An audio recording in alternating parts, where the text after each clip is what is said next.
Magandang araw mga kaibigan. Bigyan natin ng reaction opinion itong post ni Mr. Loser.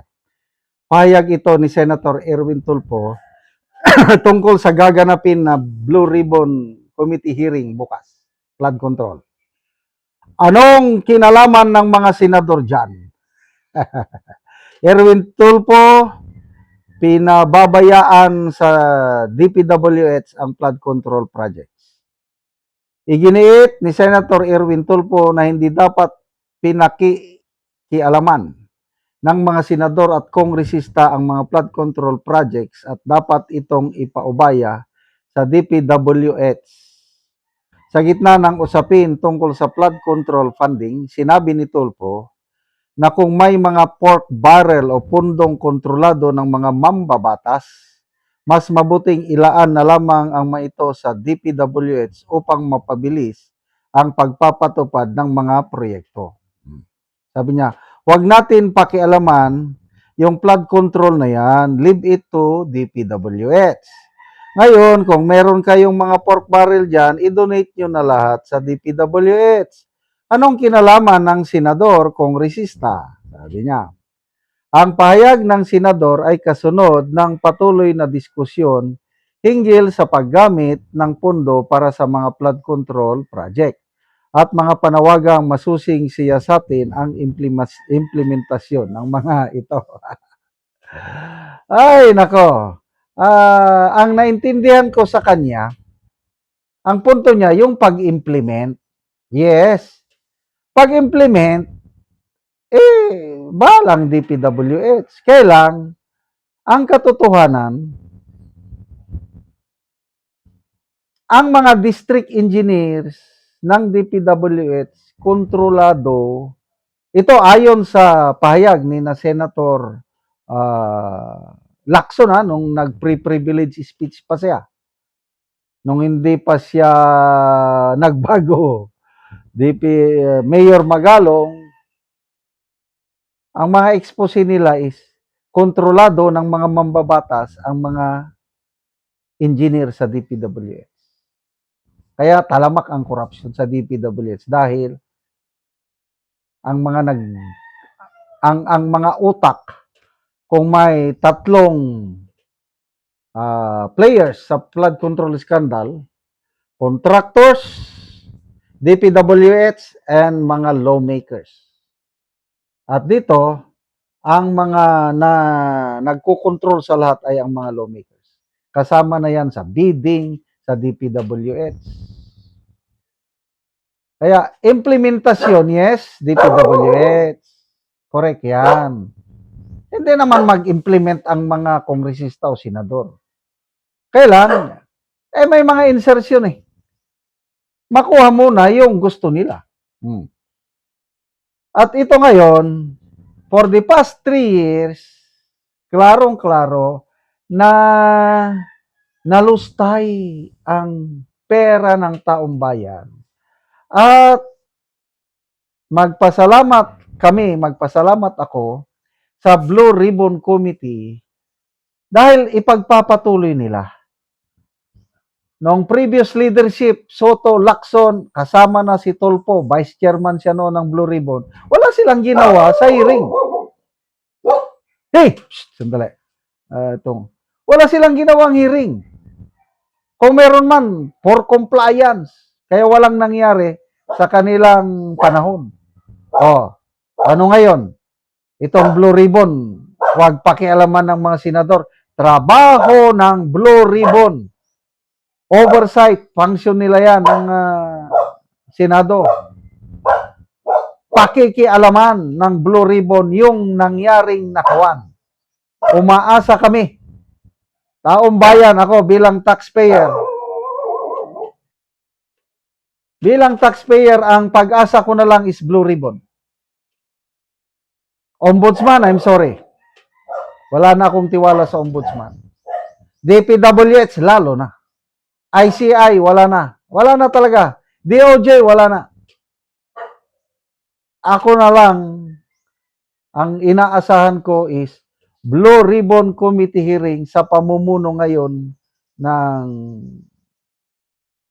mga opisyalis sa Blue Ribbon, Senator Pia, Senator Marcoleta, and the others. Kaya wag yung sabihin, wag pakialaman. Ano, tingnan natin ang reaksyon ng taong bayan. No? 7,500 ang nag-react, 6,600 ang tumatawa, 698 ang galit kay Erwin Tulfo, 96 lang ang nag-like sa kanyang pahayag. Anong ibig sabihin nun? Wala pang 1% ang naniniwala ngayon kay Erwin Tulfo. Maraming nambaba sa kanya, kaya naka-off. I think Monday ata nun, Monday. Naka-off yung kanyang official Facebook page. Hindi ka makapag-comment. Anong ibig sabihin nun? Takot siya sa hagupit ng netizens dahil ibabas siya doon kung naka-open. Basa tayo sa mga comments. Larry Dolpo, baka kasi hindi pa na-erase yung name mo, matatawag siya. Muammar Jana, haha, takot na si Bendelo kasi tumanggap siya ng maleta. Dalawa daw yung listahan niya, sabi ni Attorney Baligon. As a congressman, na-deliveran siya. As a senator, na-deliveran din. Yan ang maibubulgar bukas. Edmar Romar, parang minumulto si Erwin pag flood control ang pag-usapan. Adora Tizon, bungol! Himas Rimas is waving. Ramel Argente, malalaman bukas kung ilang maleta. Excuse me. Ricky Jimeno, halaka! Napaghalata ka na talaga. Grabe na ang takot. Raquel Mabs, takot si Bendelo kasama sa listahan ng kakatanggap ng maleta. Oh, it's crying time right now for Mr. Bendelo. I can see that far away look in his eyes. I can tell by the way he speaks in public that it won't be long before it's crying time. Ilang oras na lang, mabubulgar na ang kanilang mali-maleta. Huwag pakialaman ang flood control project. Hindi yan trabaho ng mga senador. Ay, nako. Salamat mga kaibigan sa inyong pagsubaybay sa channel na ito. Nakakatulong kayo ng malaki sa tribong talanding ng Bukidnon dahil ang income natin sa channel na ito is pantulong sa tribo. Namimigay tayo ng libreng yero at pako para makapagpatayo sila ng mas maayos na tirahan. Panoorin nyo ang video na ito. Tango na gyud ni Kuya ang iyang atop nga trapalang. Tagaan na siya og yero.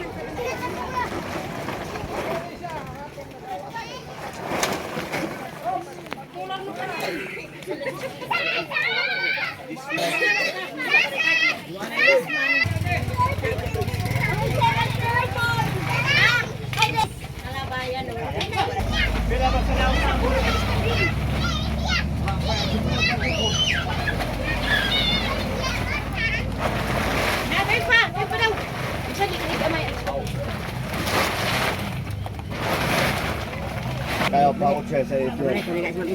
Teka ka.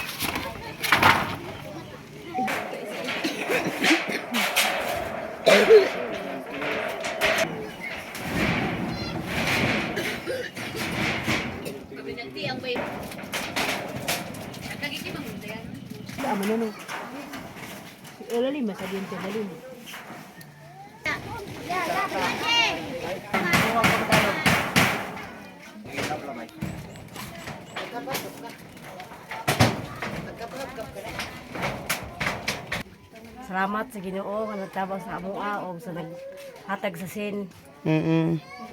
Kung para ang among atop, dikit siya magbugay. Dali naman siya madaot. Oo. Napila na dai kabulan ang inyong atop nga trapalang. Bugay na. Mm. Bulan. Duha ka bulan lang. So karon nakaatop na mog bag-o. Oh, hindi kayo mong pasalamat nga Nakaatop namin yung kuan sin. So, salamat kayo. Salamat kaayo Oo. sa nagatag ani. Oo, thank you.